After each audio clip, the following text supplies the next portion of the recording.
na mapana.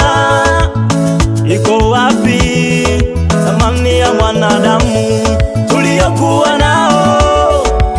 Hawapo tena. Kuna fumbo gani aliloweka Mungu?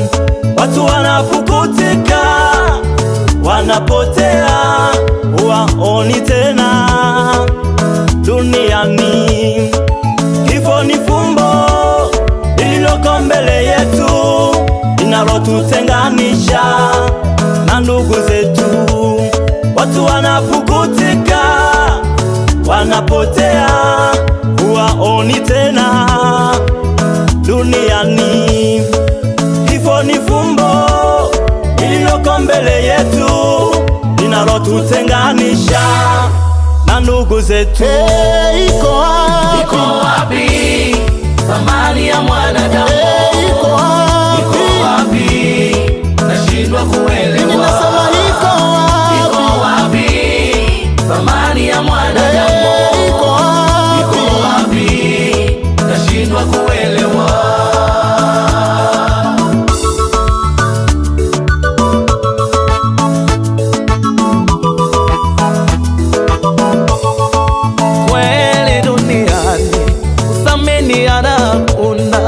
Mambo tunayofanyiana hadi tunaogopana, kusalitiana kila kona, vitendo vya ajabu ni vingi.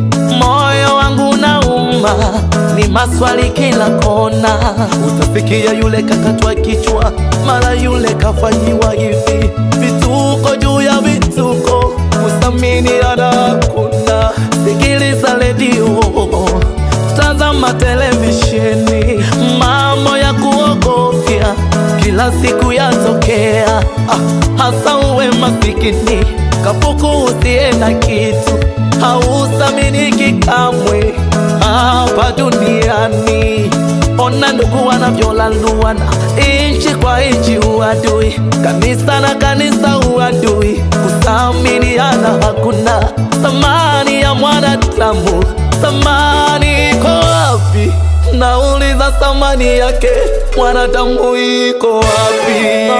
Iko wapi thamani ya mwanadamu? Iko wapi? Nashindwa kuelewa. Iko wapi thamani ya mwanadamu? Iko wapi? Nashindwa kuelewa.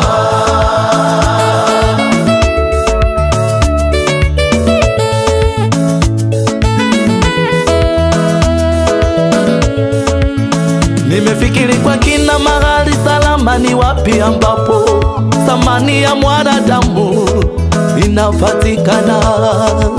Mfanye Yesu awe Bwana Mwokozi wa maisha yako, utaipata thamani yako. Mwanadamu yeye aliacha enzi, mbingu na mamlaka yake, akashuka duniani kuitafuta thamani yako iliyokuwa imepotea. Yesu akairudisha kwa gharama kubwa sana, maana anakusamini. Dunia haiwezi kukupa thamani wewe, hata ukijipendekeza kwa dunia kila siku. Mwisho wa siku dunia itakutenda vibaya, maana haijui thamani yako ewe mwanadamu.